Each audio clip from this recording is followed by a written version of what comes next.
दोस्तों, हम आज इस कहानी से यह सीखेंगे कि दुख से मुक्ति पाने का एक ही तरीका है लालसा को त्यागना।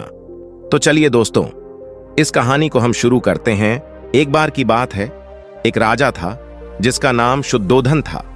उसके और उसकी पत्नी माया देवी के एक पुत्र हुआ जिसका नाम सिद्धार्थ रखा गया। सिद्धार्थ एक सुंदर और बुद्धिमान बालक था। वह अपने माता पिता का बहुत प्यारा था। सिद्धार्थ का बचपन बहुत ही सुखमय बीता। वह राजकुमार के रूप में बड़े हुए। उन्हें हर तरह की सुख सुविधाएं प्राप्त थीं। लेकिन सिद्धार्थ हमेशा एक सवाल से परेशान रहते थे। वे सोचते थे कि जीवन का उद्देश्य क्या है, क्यों लोग दुखी होते हैं। एक दिन सिद्धार्थ ने एक बुजुर्ग, एक बीमार व्यक्ति और एक मृत व्यक्ति को देखा। उन्होंने देखा कि बुजुर्ग व्यक्ति कमजोर और बीमार है। बीमार व्यक्ति दर्द से कराह रहा है और मृत व्यक्ति का शरीर सड़ रहा है। सिद्धार्थ को इन सब से बहुत दुख हुआ।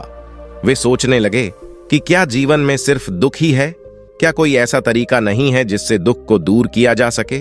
सिद्धार्थ ने अपने माता पिता से कहा कि वे सांसारिक जीवन से अलग होना चाहते हैं, दुख से मुक्ति पाना चाहते हैं। सिद्धार्थ के माता पिता को बहुत दुख हुआ, लेकिन उन्होंने सिद्धार्थ के फैसले का सम्मान किया। सिद्धार्थ ने अपने घर को छोड़ दिया और ध्यान की खोज में निकल पड़े। वे कई वर्षों तक तपस्वी के रूप में रहे। उन्होंने भोजन और नींद का त्याग कर दिया, लेकिन उन्हें अभी भी ज्ञान नहीं मिला। एक दिन सिद्धार्थ एक नदी के किनारे बैठे थे। उन्होंने देखा कि एक कमल का फूल पानी की सतह पर तैर रहा है। कमल का फूल बहुत ही सुंदर था, लेकिन वह पानी की सतह से भी नहीं टूटा था। सिद्धार्थ को कमल के फूल से एक प्रेरणा मिली।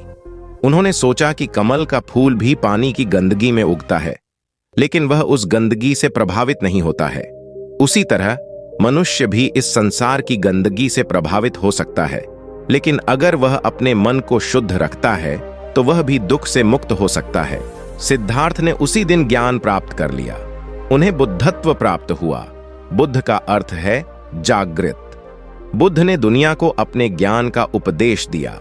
उन्होंने बताया कि दुख का कारण लालसा है और दुख से मुक्ति पाने का एक ही तरीका है लालसा को त्यागना। बुद्ध के उपदेशों ने दुनिया भर के लोगों को प्रभावित किया। आज भी लोग बुद्ध के उपदेशों का पालन करते हैं।